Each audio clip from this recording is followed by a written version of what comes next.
about it. Facing at a photo they've taken. Space tree flying through the skies and battles happen everywhere. Well, let's talk for a little bit. So here's some of my pointers that I'd like to make about Vietnam and the whole vaccine thing. The vaccine thing is a joke. You guys saw my videos about a week ago where I tried to get vaccinated. I got there a couple minutes before opening, and they came out and told everybody that they're out of vaccine. 2 hours later, they were giving the vaccine again. We heard from a lady in yellow in a later video that, yes, they were just coming out telling people that to get the line to go away because it was too crazy. So the administering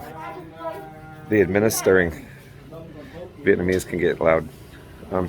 The administering office changed the policy. Like in America, the government would give you the vaccines and say, hey, give them out in this fashion, and the facility can't change that. But this is Vietnam. This is not America. I got to remember that at all times. And they like stop the vaccine. They ran out. They're getting the they're getting the vaccine in pathetic little amounts. And what they're doing is they are basically getting them 1 million here, 2 million there. And the most recent batch was from China, and the line that used to be down the block for the vaccine disappeared. Nobody wants the Chinese vaccine. I mean, Vietnam is right next to China. Vietnam was a very safe place to be for 1 year. You might have heard this in some of my other videos, but for the first time viewers, there was only 2,200 cases of COVID here the first year of COVID, and only like 3 or 4 deaths. About 4 months ago, they opened the borders to experts. One of them was an Indian doctor who brought the new variant, and basically the country's been on fire ever since. And there's now 200 something thousand cases, 5,000 something deaths, and they're putting up barbed wire and fencing everything off in a lot of the big intersections. You can't even go into the different little neighborhoods. If you're outside, you're supposed to have your little shopping pass. Convenience stores seem to be an exception to the rule because I don't have it, they don't have it, and they're letting everybody in. But the thing is, I'm all for that, keeping everybody home, but you should have a bunch of facilities just pouring out the vaccine, giving it out everywhere. The Vietnam government collected over $300 million in donations a long time ago, and those people now are starting to ask, where's the money? You know, where's the vaccine? You know? And I'm pretty sure it's going to get handled like it would get handled with most politicians you turn over $300 million to. The people are going to see very little of it, and where's the money really going to go? Who knows? But it's definitely not going into the vaccine. Vietnam has been delaying, saying they're doing tests. You don't need to do any testing. All the countries, a lot more advanced countries, have done testing already, and a lot of countries have their own versions of the vaccine. So this lady is talking loud.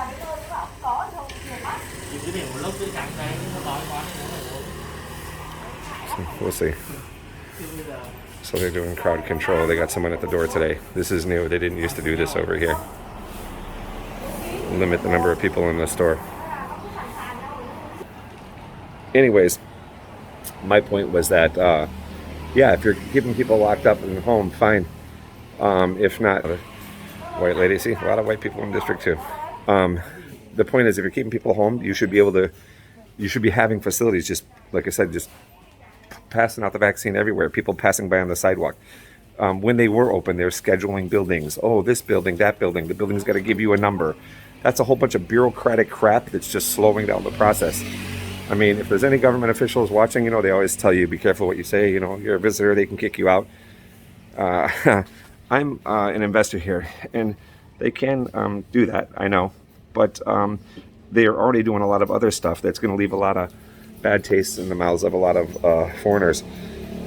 A lot of visitors become investors. They're here, they make a friend, they meet a wife, a girlfriend, a fiance, and then they stay and they create business here. But they're kicking people out. They're not renewing visas for a lot of people, for anyone. So a sad story I heard was a Filipino guy who came here. I'm sorry, I heard from a Filipino about an American guy who came here in his 90s, early 90s, to die because he was budgeting and knew here he could get a couple caregivers to take care of him and all that. And at 96 years old, 6 years later, they've now sent him out. They're not renewing his visa. That's stupidity, just stupidity on all scales. Like, I'm thinking, if you can show finances and money, you should just get a stamp. And it's not just that. They've been raking people over the coals. Like, I came on a 1-year multiple entry visa, but every 90 days I had to go into a place and drop almost $200 to get it renewed for another 90 days. It's a joke. And you can't go to the government office when they see you're on a tourist visa. There's a great tip for you. They make you go to the travel agencies, any of them, because behind closed doors, of course, there's going to be kickbacks to the government officials. You know, it's a total racket. I heard recently from someone who has a business license, they've got to renew it monthly, every 30 days for like $100. Or no. Heck, it might have been even 2 weeks. I got to check on that now. I want to say every 2 weeks. Like, it was ridiculous. And I'm like, that's just annoying having to go back every 2 weeks.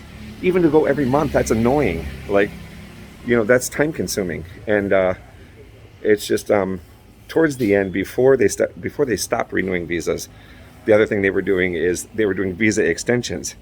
And you had to leave your visa there. And you had to come in and pay up on it every month. This sounds like a pawn shop. This doesn't sound like a government. This sounds like a pawn shop, you know, and that's just so shameful if you ask me. I'm sorry. My mom told me to speak, you know, what I feel and be careful, challenge authority, but challenge it respectfully. You know, well, it's hard to respect a government that doesn't treat its citizens right, or its visitors, especially when you have just like a guest in your house. You know, when you have friends over for the first time, you know, my mom was Italian, so she always made sure you filled your belly. But there was always respect for visitors. A country should act the same way. When you got visitors, you got to take extra. You want to give them a little extra care and attention, a little love. You know, that's just being hospitable. But it's the opposite. They're just taking advantage of and raking foreigners over the coals.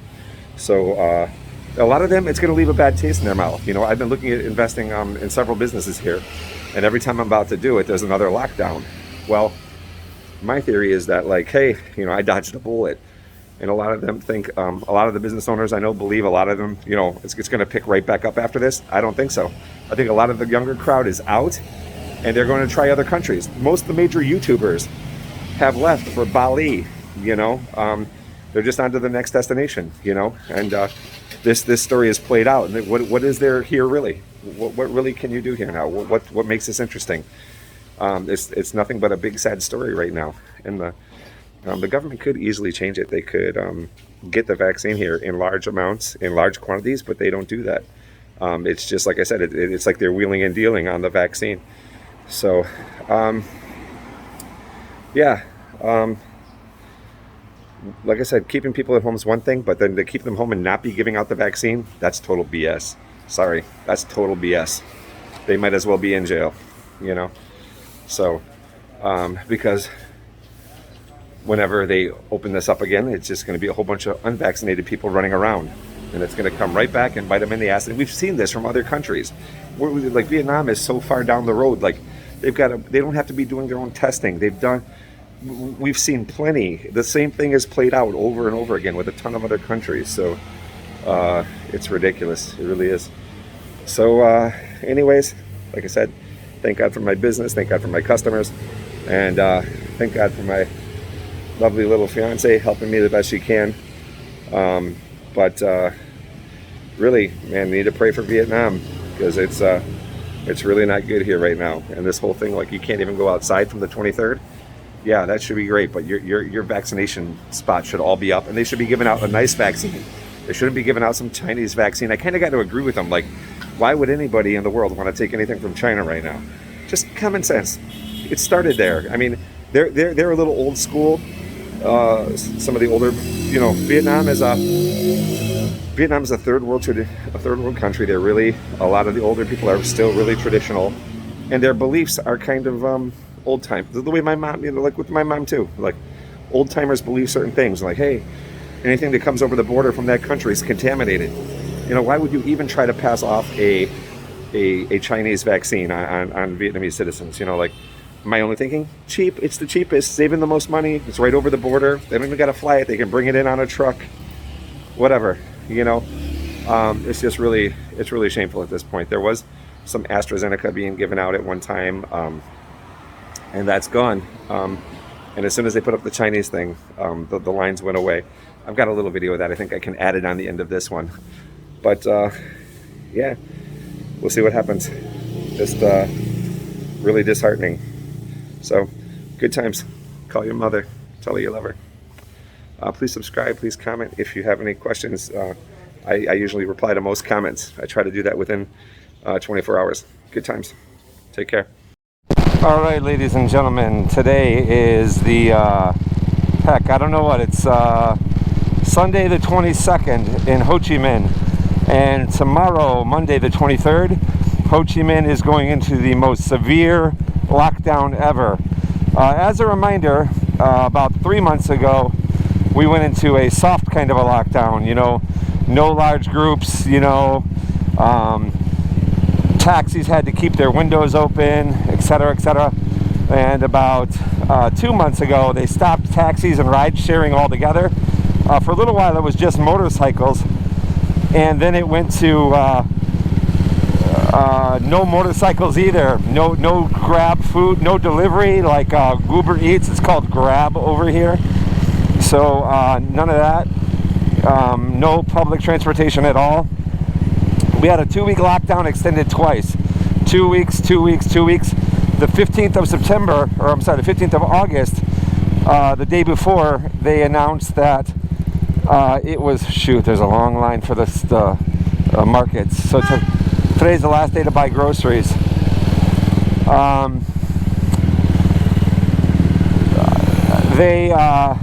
They announced that they were going to extend it another 4 weeks, the lockdown. And then only a couple days went by, and they announced now on Monday the 23rd that there's a no go outside order. Like, you cannot go outside your house for any reason.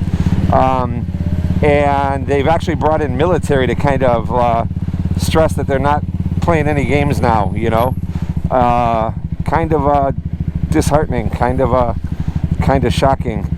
But yeah, it's crazy. So we will see how it goes. Today's the last day of buying groceries, so all of the grocery stores are full. And yeah, it's nuts. So these are the little grocery stores. These are super expensive, but there's even a line for these. I'm gonna try to get bread over here at the convenience store.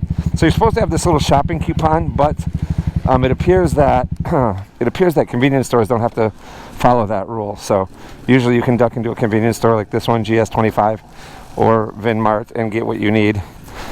So we'll see.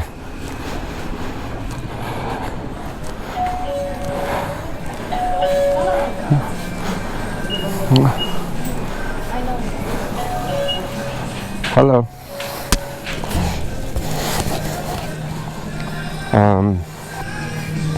Wow. Let me go see if I can get my pen. Bread. Bread is gone. No bread. Oh, I got all kinds of sandwich meat and I got no bread. All right, I'm out.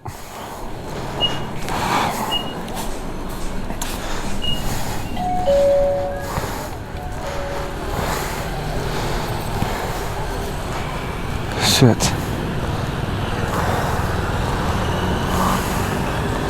I think I'm gonna go try my luck over here.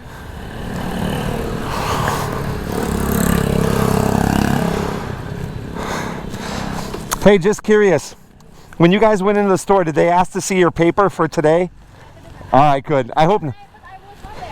You went to Annam? Ah, shoot. Yeah, that line's all the way down the street now. All right. Thank you. Are you looking for vegetables? No, I'm looking for bread. Okay. Yeah, I'm heading there. Thank you. Oh, the little one before? Okay, I'll try it. Thank you. Thank you so much.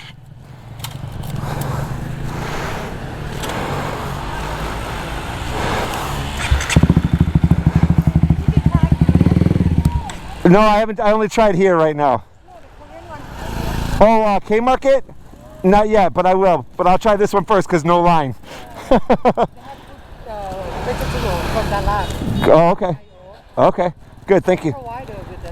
Thank you so much. Good English, by the way. Yes. No bread. Gonna head to the butcher shop. Someone told me they have fresh bread. So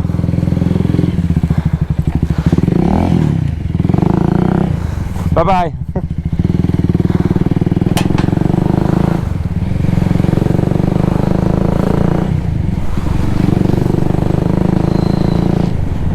So everybody's in this last little minute rush. We're gonna go past the vaccine place too. Like I said, they switched to the Chinese vaccine a few days back, and 4 or 5 days back now, and nobody wants it. So the vaccine place has been sitting closed. Sounds like something fell off that truck. That happens at times.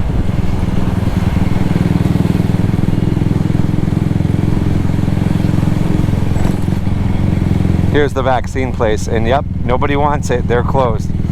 It's got the sign for the Chinese vaccine on the sign, varicella still, and nobody's there. Go figure. You know, certain countries are not going to take certain vaccines. So if you want to go places, I know if you're Vietnamese and you're watching this, you might think I'm probably never going to leave Vietnam. You know, you got to think positive. You are going to leave Vietnam. You're going to get better than this situation, and you're going to bounce from here and go get some real experience. A lot of people, they, I think I passed it. I did.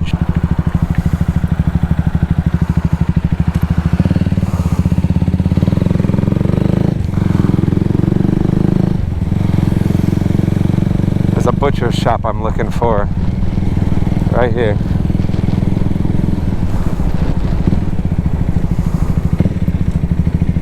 Hello.